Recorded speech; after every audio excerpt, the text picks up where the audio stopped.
The night she walked into the cafe with her little girl holding her hand, everything he thought he knew about love, fear, and second chances shattered at once. He had come expecting an awkward smile, polite small talk, and another reminder that dating as a single dad was a battlefield of silent judgments. Instead, he saw a tired woman with hopeful eyes and a child whose presence felt like a quiet test of the heart. In that single moment, his reaction would change not just the date, but the future of 3 fragile lives standing at the edge of something unexpected. Before the story pulls you deeper, take a second. If you believe in kindness, second chances, and stories that remind us why humanity still matters, please like this video, share it with someone who needs hope, leave a comment, and subscribe to the channel. Your support helps stories like this reach hearts that need them most. He had almost canceled the blind date. The babysitter for his son had called sick, work had drained every ounce of energy from him, and the quiet voice inside his head kept reminding him how complicated his life already was. But loneliness has a way of pushing people into choices they are not fully ready for. He dropped his son at his sister's place, adjusted his worn jacket, and told himself this was just coffee, nothing more. He arrived early, choosing a table near the window, watching couples laugh easily, wondering how something so natural for others felt so distant for him. When she entered, the first thing he noticed was not her face, but the small hand wrapped tightly around hers. The child walked with careful steps, eyes scanning the room as if measuring safety. The man's chest tightened instantly. He felt old fears rise, fears he thought he had buried after his wife passed away. He remembered hospital corridors, the weight of responsibility, and the promise he had made to always protect his son from unnecessary pain. Seeing a child on a blind date was not part of the plan. His first instinct was to stand up and leave, to avoid another emotional complication his heart could barely carry. She looked embarrassed, almost apologetic, guiding her daughter toward the table. The woman's face held exhaustion that no makeup could hide, the kind that comes from years of carrying more than one person's burden alone. She explained with her eyes before words ever formed that childcare had fallen through, that this was not manipulation or carelessness, but survival. The child sat quietly, legs swinging slightly, clutching a small stuffed rabbit worn from love. The man felt anger flicker briefly, not toward her, but toward the world that kept forcing parents into impossible choices. He remembered the first time he had taken his own son grocery shopping after his wife's death, how strangers stared, how some smiled with pity while others judged silently. He remembered wishing someone would simply understand instead of assume. That memory slowed his breath, softened his shoulders, and changed what could have been a cold ending into something else entirely. He stayed. The cafe noises faded as he focused on the table, the child, and the woman who clearly expected rejection. He noticed how the girl watched him carefully, reading his reactions the way children of hardship learn to do early. He remembered that look. His son used to wear it too. Without realizing it, he smiled gently, not to impress but to reassure. The child relaxed just a little. The date unfolded awkwardly at first, filled with pauses and careful sentences. The woman shared fragments of her life, not dramatic confessions, but quiet truths. She had been abandoned by her daughter's father before the child could even form memories. She worked 2 jobs, skipped meals some nights, and measured happiness in small moments like her daughter's laughter or a peaceful bus ride home. She did not bring her child to gain sympathy.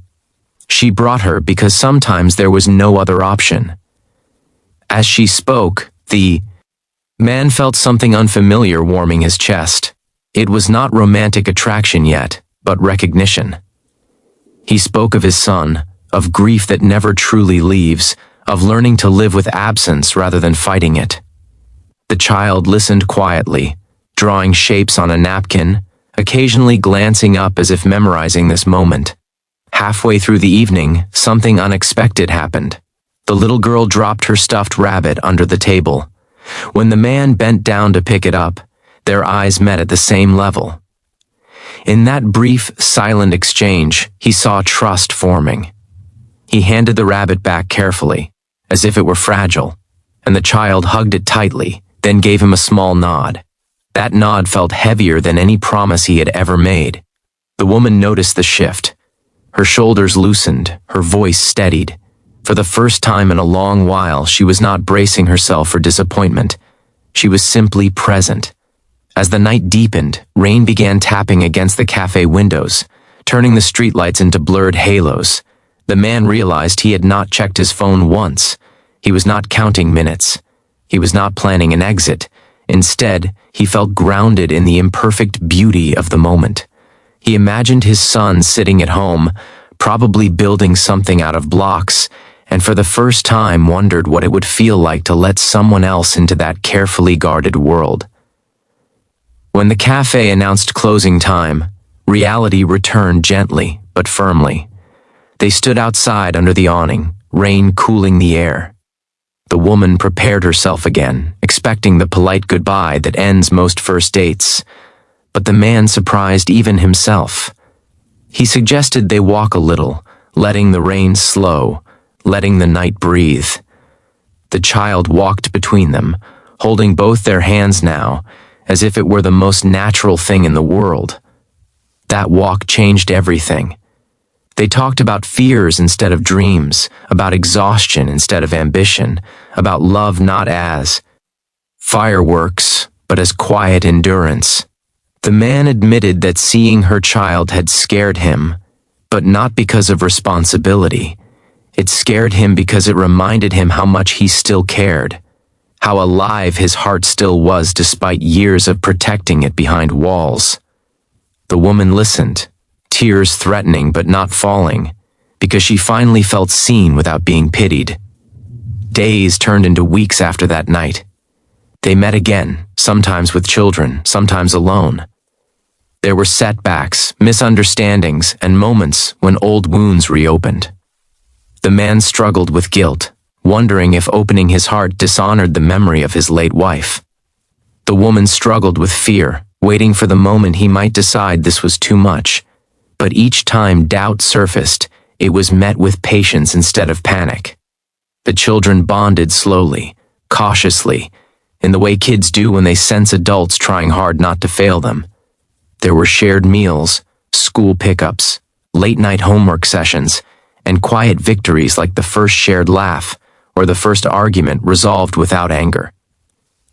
Life did not suddenly become perfect. It became real.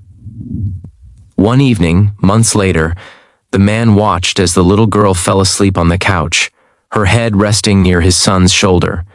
The stuffed rabbit lay between them. He felt a lump rise in his throat. He realized that his reaction on that first night had not just changed a date, it had rewritten his understanding of family. Family was not something planned neatly. It was something chosen daily, often imperfectly, but with intention. The woman noticed his silence and understood it without words.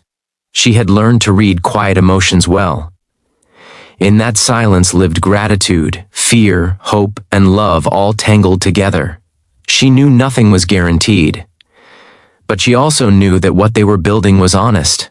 If this story is touching something deep inside you right now, if it reminds you of your own fears, losses, or hopes, please take a moment near the end of this video to like it, share it, and let us know in the comments how it made you feel. Your engagement keeps stories like this alive. On a simple afternoon, long after that blind date faded into memory, the man stood in the kitchen watching the woman help her daughter with homework, while his son set the table. Sunlight streamed through the window, ordinary and beautiful.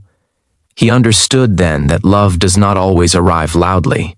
Sometimes it walks in holding a small hand, testing your courage before offering its heart. Before this story ends, we have a special request. Please comment below with the word hope if you believe that even broken beginnings can lead to something beautiful. He never forgot his first reaction, the urge to run, the fear of complication. But he was grateful every day that he stayed, because staying taught him that love is not about perfect timing or ideal circumstances. It is about choosing compassion when fear tells you to leave. And sometimes the bravest thing a person can do is accept a child on a blind date and discover a family they never knew they needed.